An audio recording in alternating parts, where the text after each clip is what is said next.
So mga kabukid, magandang umaga uli. Ito at nagbabalik tayo.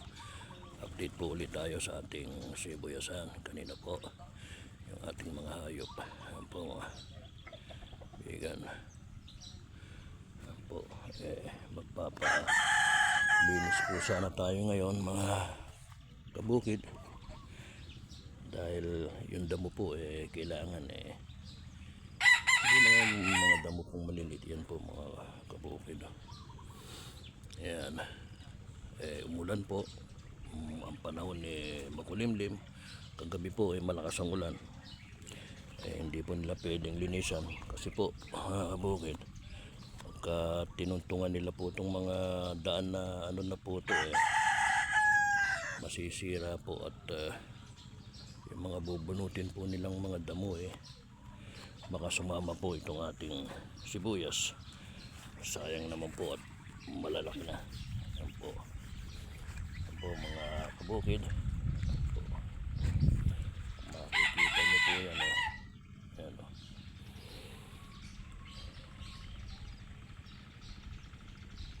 Subaybay lang po kayo mga kabukid at makita nyo hanggang paglaki, hanggang pag-ani po ng ating sibuyas. Yan po. Ngayon po kasi po itong mga ulan na ganito medyo delikado rin sa ating sibuyas. Kaya po nagpapa-spray po tayo. Ayan po yung mga nag-spray. Dito po madamo sa banda rito. So minsan pag wala kaming magagawa ng aking asawa pinupulot-pulot namin konti-konti ang mga damo na yan po. Makikita nyo po. Ayan po yung mga damong malalaki, mabilis bunutin po yan kaysa po yung mga damong mga maliliit po. Ayan. Mga kabukid. Ayan po yung ating mga kalapati. Gala. Yung nagliliparan.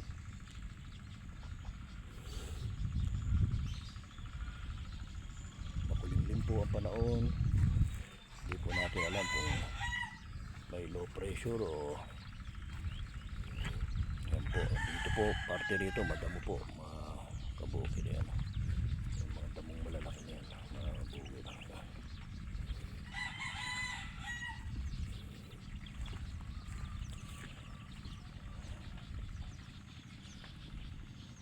Yan po. Halos hindi mo po makita na yung sibuyas. Nakikita po yung damo pong kapal. Yung damo po yung makapal yan. Po yung ating munting palasyo sa gitna. Ayan.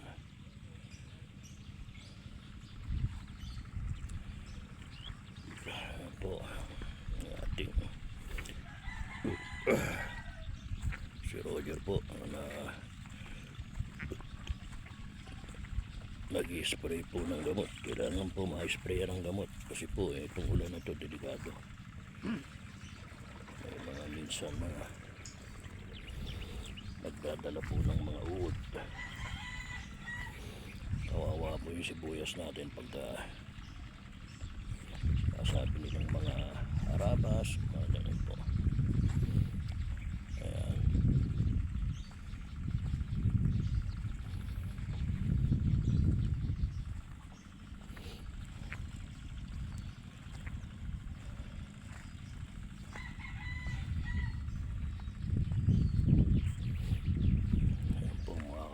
Po makita nyo po yung daan ng mga paa lumulubog, kaya po hindi pwedeng malinisan po. Sasama po yung mga damo-damo ng sibuyas, pati sibuyas po madadamay. Kaya po medyo pinospon po natin ang paglilinis po. Nandito na po yung mga tao kanina. Talagang labing isa rin po uli sana yung kukunin natin maglilinis. Hindi naman po pwede. Malilinisan nga siya.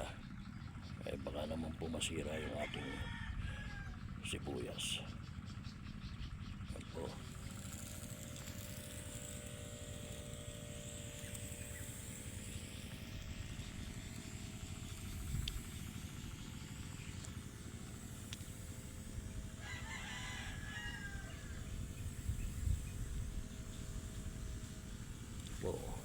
kagigising lang po ni Kabukid.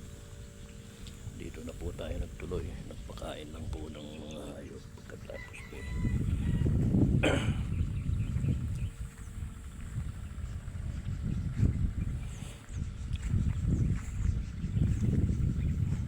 Yan po, maganda na po yung ating sibuyas mga Kabukid. Yan.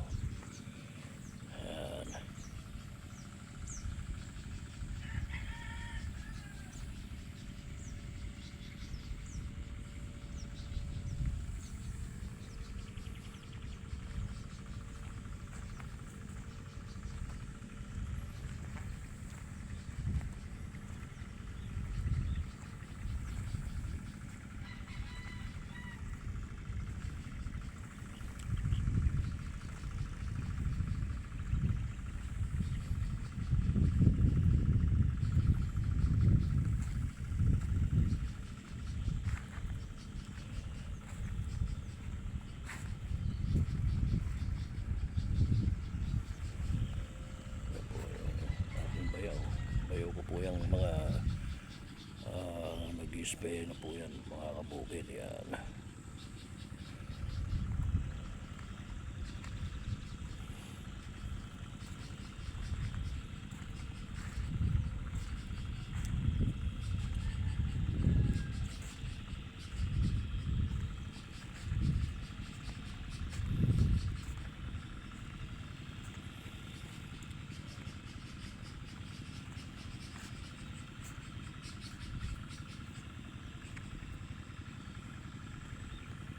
Yan po mga Kabukid yung ating mga sibuyasan.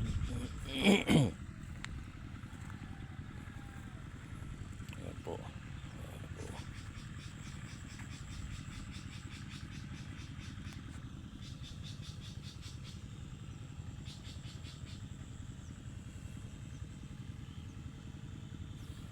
Po, update ko lang din po kayo rito sa ating munting ito po yung ating sa gitna, sa kalahati po ng ating yan po solar. Ito po.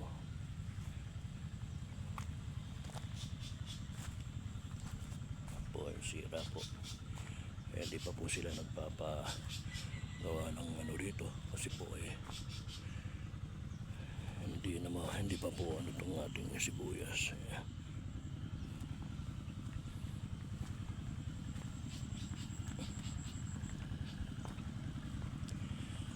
Yan po yung gulay natin. Ayan, yung kamyas, napakadami po.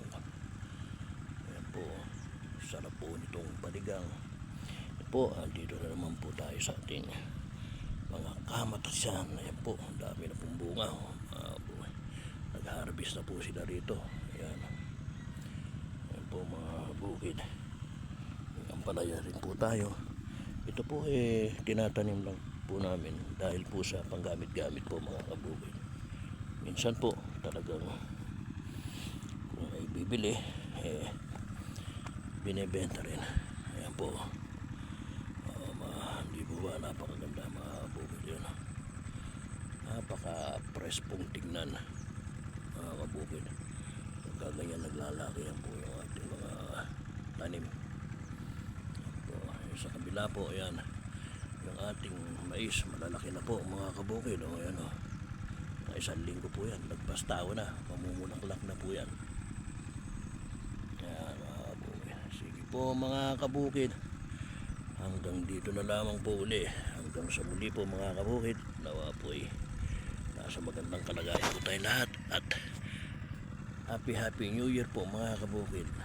Itong bagong taon na dumating mga Kabukid. Sige po, bye bye.